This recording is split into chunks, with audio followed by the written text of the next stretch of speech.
Hello साथीहरू, म चाहिँ आज छोरीलाई स्कुल लिएर जाँदैछु। आज चाहिँ छोरीको स्कुल फर्स्ट दिन। छोरीको एडमिसन चाहिँ अस्ति नै भएको थियो, सरस्वती पूजाको दिन। छोरी बिरामी थियो नि त, त्यही भएर स्कुल जानु पाएको थिएन। अहिले चाहिँ छोरी ठिक भइसक्यो, त्यही भएर मैले छोरीलाई स्कुल लिएर जाँदैछु आज।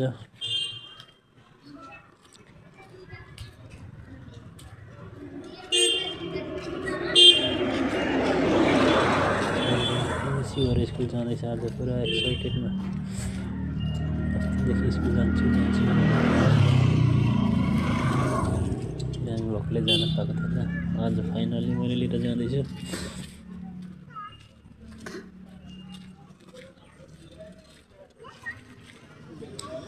स्कुल पुगेर क्लासभित्र पसिसकेपछि के हुने हो हेरौँ है त। भिडियो चाहिँ हेर्दै गर्नुहुन्छ।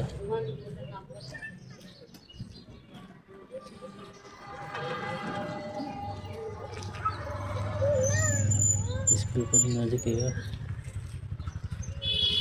लगभग स्कुल आइपुग्यौँ।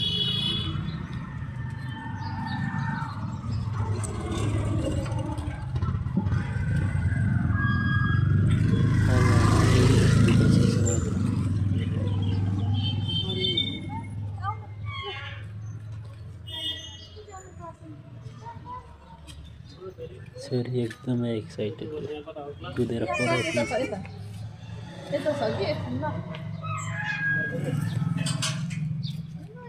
जाउँदै नि पुरा राख्न आउला। मेरो छोरी ल साथीहरू कहाँ जानुभएको? यहाँदेखि हामीले भित्रको चाहिँ भिडियो सुट गर्न पाइएन। मेरो क्यामेराम्यान त्यहीँ स्कुल गएर के गर्नुहुने? त्यही भएर भिडियो छुट्यो। के पढ्नु हुने? के भयो भने भित्र चाहिँ मैले छोरीलाई पुरै क्लासमा पहिला क्लासमा छोडेपछि छोरी रुन थालेछ। अनि एबिसिडी सरहरूले भन्नुहुँदै थियो मलाई, छोरी रुन थाल्यो, तपाईँ गइहाल्नुहोस्, तपाईँलाई देख्यो भने छोरीले झगडा गर्छ, रुन्छ, पछ्याउँछ, छोरीलाई हामी फकाउँछ, टेन्सन नलिनु भन्नुभयो। त्यही भएर म चाहिँ फर्केर आएँ त आज।